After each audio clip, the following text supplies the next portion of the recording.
Yeah, hi there, Fong. This is Michael, the founder, owner, and the materials writer for the 7-step system to pass the TOEFL IBT, your online TOEFL course. And let's get right to it. You have completed practice test number 12 and practice test number 13. These are independent speaking practice tests for my website, for my online TOEFL course. And you've paid for the additional service to get more private tutoring and instruction for the pronunciation and the speaking aspects of your language. That's exactly what I'm going to do right now. So let's go to number 12. First of all, I want to play the whole speech first, and then I'll break it up into parts and comment on it the second time.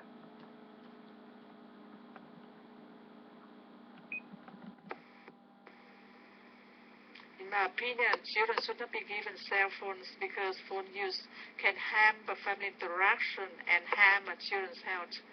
First, phone use can hamper family interaction. Indeed, children are very much easy to get addiction to varieties of applications on cell phones, such as game, text, message, and talking. As a result, they spend less time with family. For example, when I asked my son to return a cell phone, I see the better communications between him and me. Also, cell phone can harm children's health because of the emission of radiation from cell phone. This can cause a brain cancer, which have been studied recently. Okay, let's go back to this one more time. In my opinion, children should not be given cell phones because phone use can hamper family interaction and harm children's health. Okay, so the first part here is you're saying ham. You want to say harm, harm, can harm the family or the health, right? So you're having some problems with that medial R sound in the middle of the word, and unfortunately, that word harm, this is like a key word in your speech, and it makes it difficult to understand what you're saying because of that word. But you do have a good topic statement. You definitely have a good introduction to your ideas. It's just difficult understanding what you're saying. First, phone you can hamper family interaction. You want to say phone use. Make sure you pronounce that final S ending there. Let's listen to it one more time. Family interaction. Indeed, children are very much easy to get a Let's go back. hamper children's health. First, phone you can hamper family interaction. See that? You have to carry out that sound. Use. Use. Indeed, children are very much easy to get addiction to varieties of applications. I know grammatically, children are very much used additions.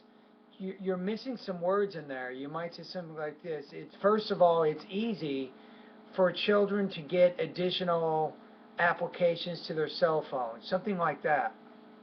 So you were struggling at this part of the speech with your grammar and your language use. On cell phones, such as game, text, message, and talking. As a result, they spend less time with family. So I think you want to say text messaging and talking, right? For example, when I asked my son to return a cell phone, I see the better communications between him and me. Now that was a good example. You gave the example of your son and the problem you're having with your son using the cell phone, and that helped support the argument you're trying to make. So the example was good. Also, cell phone can harm a children's health because of... Again, you want to say harm. Can harm a children's health. Health.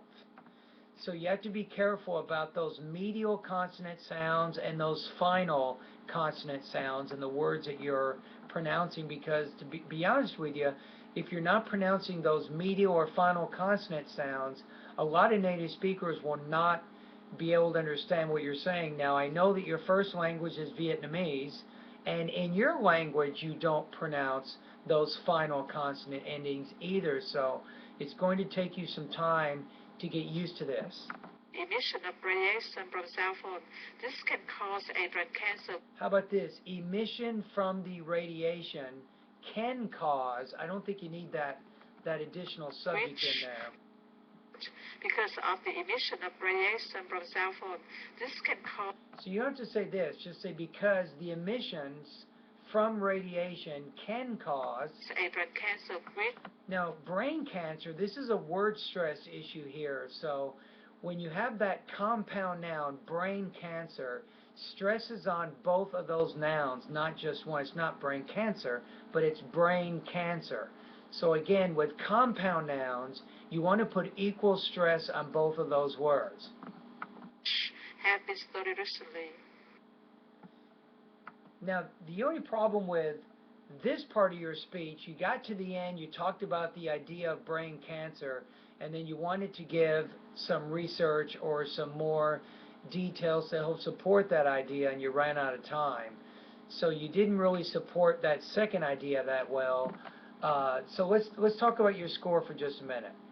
Okay, if I take a look at the rubrics for the independent speaking, let me go ahead and click on them right now.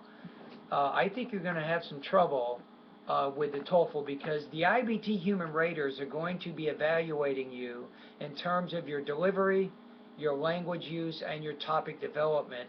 Unfortunately, you had problems in all three areas. First of all, your delivery, you're still struggling a little bit with those medial and those final consonant sounds. For example, the word harm, not hum or ham, harm. Secondly, with your grammar and your language use, particularly your grammar, you had some words you were omitting in the speech. You had some word order problems, which made it a little bit difficult to understand your ideas. And then finally, with your topic development, it's easy to understand how you're connecting your ideas, and you are giving examples to support those generalizations. However, with your second key point, you simply ran out of time. So your strategy is you probably spent too much time on your first point and didn't give enough time for that second point. Now, if you want to get rid of the second reason and just talk about the one reason why children shouldn't be given cell phones, and you just focus on that, that's fine. There's no problem with that. But remember, though, if you bring up another idea or another reason, you're now forced to give details to support and defend that reason, which you were not able to do. So your strategy here might have been better if you had only focused on the one reason, and when you're done with that, just have your conclusion, and you're finished from there. All right? Okay, let's go to your second speech.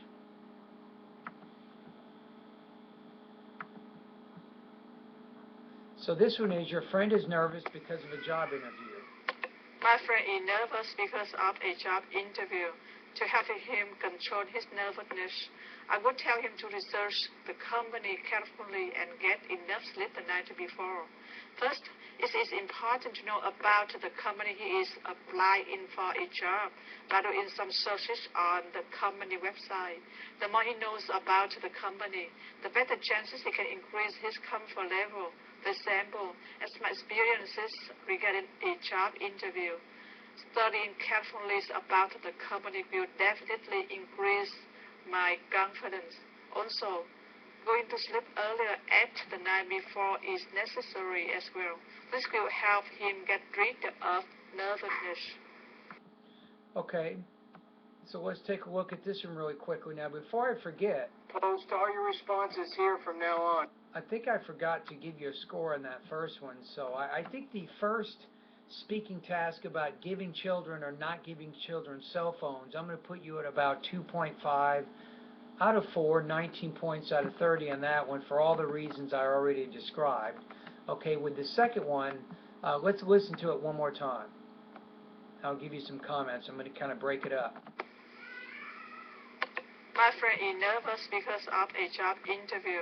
To help him control his nervousness, I would tell him to Now, if you're kind of avoiding the conditional type clause there, you could say, if my friend is nervous because of a job interview, I would tell him, and instead you use kind of two short, simple sentences to explain the idea as opposed to using one simple sentence with that conditional clause. Listen to this one more time. Think about putting if in there. Let's try it again. My friend is nervous because of a job interview. To help him control his nervousness, I would tell him to research the company carefully and get enough sleep the night before.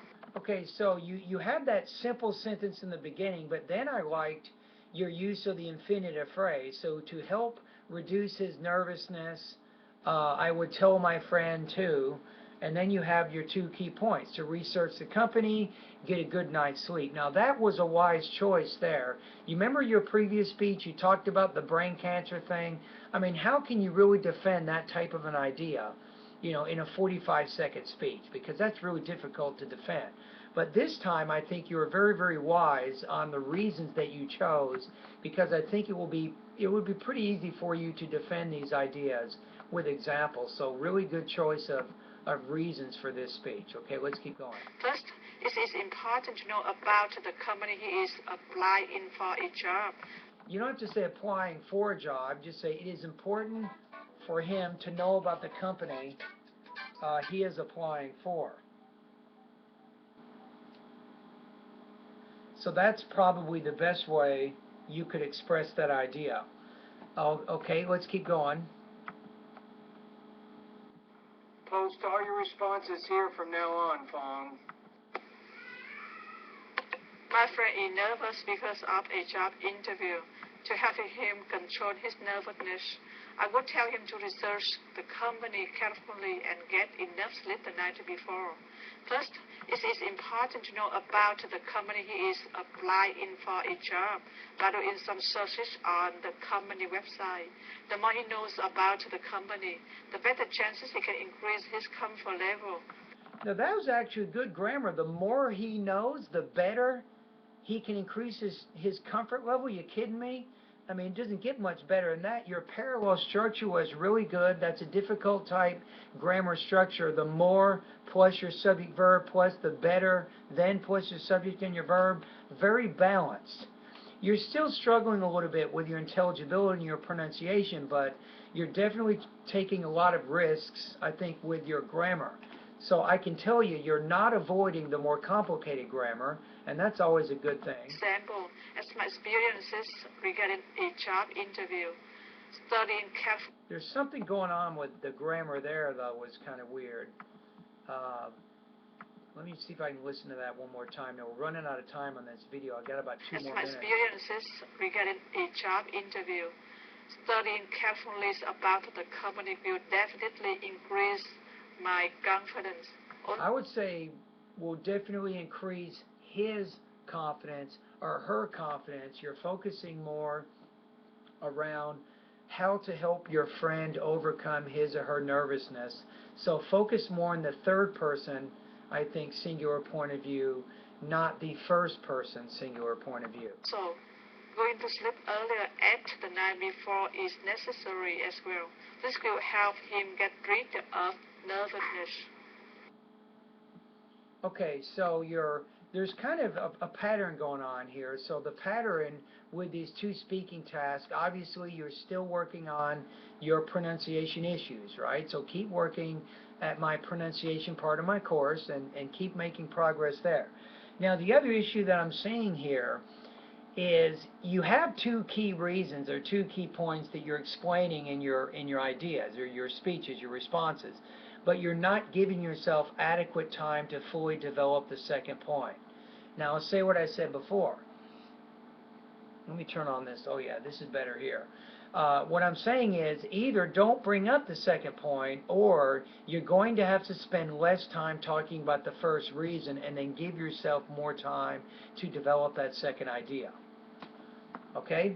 So I got about 45 seconds to finish this video here. Let me go back to the rubrics. I think this one was a little bit better than the other one that you did. You had fewer grammar and language use issues. I could understand more of the speech on this second one than the first speech, so I think this one, in terms of your delivery, your language use, and your topic development, was better. I'm going to give you 2.83 out of 4, or 22 points out of 30 on this one.